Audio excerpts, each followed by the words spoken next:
நீங்கள் 1000 தான் சொல்லுங்கள், ரியல் எஸ்டேட், கோல்டு இது மட்டும்தான் சொத்து, மிச்சம் எல்லாமே ஃப்ராடு அப்படிங்கிறது நிறைய பேர் ரொம்ப கான்ஸ்டண்ட்டாக சொல்லிகிட்டே இருப்பாங்க. ஏன்னா இந்த 2 அசட் கிளாஸில் தான் நம்ம ஊரில் ஜனங்க ரிட்டர்ன்ஸை பார்த்துருக்காங்க. இந்த மாதிரி ஆட்கள் கிட்டலாம் வந்து நீங்கள் போய் சொன்னீங்கன்னாலும் அவங்க எப்படி யோசிக்கிறாங்கன்னா, கொஞ்சோண்டு அப்படி காசை போட்டுட்டு ரிட்டர்ன்ஸ் எடுத்துடணும் ஸ்டாக் மார்க்கெட்லேருந்து, இப்படிங்கிற மாதிரி தான் யோசிக்கிறாங்க. மியூச்சுவல் ஃபண்ட்ஸ்லையும் இதே மாதிரி தான் பண்ணுறாங்க. நீங்கள் சேலரி வாங்குறீங்க, ஒரு கம்பெனிக்கு போகிறீங்க, நீங்கள் வந்து ஒரு சர்டிஃபிகேட் வாங்கியிருப்பீங்க, 10th 12th. அந்த சர்டிஃபிகேட்லாம் நிஜமா? அதுவும் ஒரு பீஸ் ஆஃப் பேப்பர் தானே அது.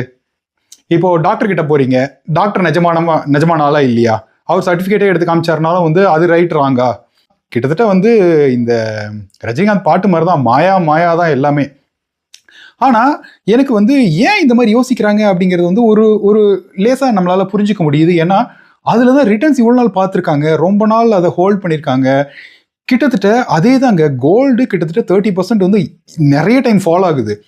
கோல்டு கிட்டத்தட்ட 30 வருஷம் யூஎஸ்டி டேர்ம்ஸில் நகராத ஒரு அசட்னு சொல்லும்போது எல்லாருமே ஆச்சரியப்படுறாங்க. அப்படியா அப்படிங்கிறாங்க. அதுதான் டேட்டா. ஸோ நீங்கள் இதை எப்படி ஹோல்ட் பண்ணுறீங்களோ அதே போலவே மியூச்சுவல் ஃபண்ட்ஸையும் ஸ்டாக்ஸையும் or whatever it is ஒரு லாங்கர் டேர்மில் நீங்கள் ஹோல்ட் பண்ணுறீங்க அப்படின்னு சொன்னால் கண்டிப்பாக இதில் மிச்ச எல்லா அசட் கிளாஸை விட பெட்டரான ரிட்டர்ன்ஸ் இதில் கிடைக்கிறதுக்கான வாய்ப்புகள் ரொம்ப ரொம்ப ஹை. இப்போது ஸ்லோவாக அது வந்து டிரான்ஸ்ஃபார்ம் ஆகிட்டே இருக்குது. நான் சொல்கிறது எல்லாருக்குமே சொல்கிறேன், இது நான் நிறைய டைம் சொல்லியிருக்கேன்.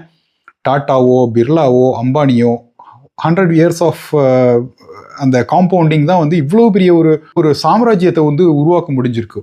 நீங்களோ நானோ இதில் ஒரு சின்ன ஒரு 0.01% கூட நம்மளால் பண்ண முடியாதா? மேபி ஆஃப்டர் 30 years இது நீங்கள் தாராளமாக பண்ணலாம். இந்த மைண்டு ட்வீக் பண்ணுறது தான் வந்து ஒரு ரொம்ப டஃப்பான விஷயம். அதுக்கான முயற்சிகள் தான் வந்து நிறைய இடத்துல வந்து நடந்துகிட்டே இருக்குது.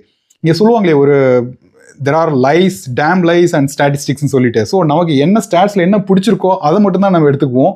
ஓவரால் ஸ்டாட்டிஸ்டிக்ஸ் நீங்கள் ஃபுல்லாகவே கரெக்டான ஒரு கண்ணோட்டத்தில் நீங்கள் பார்த்தீங்க அப்படின்னு சொன்னால் இந்த அசட் கிளாஸ் மேலே உங்களுக்கு நம்பிக்கை வரும். நம்பிக்கை இல்லாமல் இதில் நீங்கள் ஜெயிக்க முடியாது.